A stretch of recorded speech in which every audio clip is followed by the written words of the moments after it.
बिस्मिल्लाहिर्रहमानिर्रहीम। अस्सलाम वालेकुम viewers, welcome to med info YouTube channel. Viewers, आज हम बात करेंगे स्किन केयर पर और आज मैं आपको ऑरेंज पील पाउडर यानी कि माल्टे के छिलकों से फेस मास्क बनाना सिखाऊंगी जिसके बेशुमार फ़ायदे हैं। जैसा कि माल्टे के छिलकों का पाउडर चेहरे से दानों के निशानात को ख़त्म करता है, फेस पर ग्लो लाता है, स्किन को ब्राइट करता है, इसके अलावा स्किन को टाइट करता है, एज इफेक्ट को ख़त्म करके चेहरे से रिंकल्स को ख़त्म करता है। तो इस मास्क बनाने के लिए आपको जिन चीज़ों की ज़रूरत है उनमें सबसे पहले आपको चाहिए माल्टे के छिलकों का पाउडर, दही और दूध। इसके बाद आपने ऑरेंज पील मास्क बनाने के लिए माल्टे के छिलकों को बारीक बारीक काट लें और धूप में सुखा लें। जब छिलके सूख जाएं तो ग्राइंडर में डालकर छिलकों का पाउडर बना लें। अगर आप इतनी मेहनत नहीं करना चाहते तो माल्टे के छिलकों का पाउडर आपको किसी भी बाजार स्टोर से आसानी से मिल जाएगा।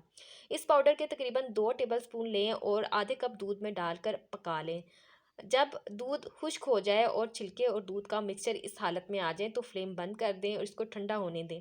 जब ये ठंडा हो जाए तो इस मिक्सचर को आप तकरीबन 2 टेबलस्पून दही में डालकर मिक्स कर लें और फेस पर अप्लाई करें। फेस पर अप्लाई करने के से पहले आप इसका पैच टेस्ट लाजमी कर लें कि आपकी स्किन पर ये सूट करता है या नहीं। अगर ये आपकी स्किन पर सूट करता है तो आप इसको अपने चेहरे के साथ साथ अपनी फुल बॉडी पर भी अप्लाई कर सकते हैं।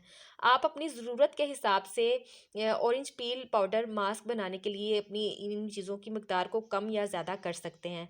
तकरीबन इस मास्क को 20 मिनट तक अपने चेहरे पर लगा रहने दें। इसके बाद नॉर्मल पानी से अच्छी तरह से धो लें। आप अपनी स्किन में वाज़ेह फ़र्क महसूस करेंगे।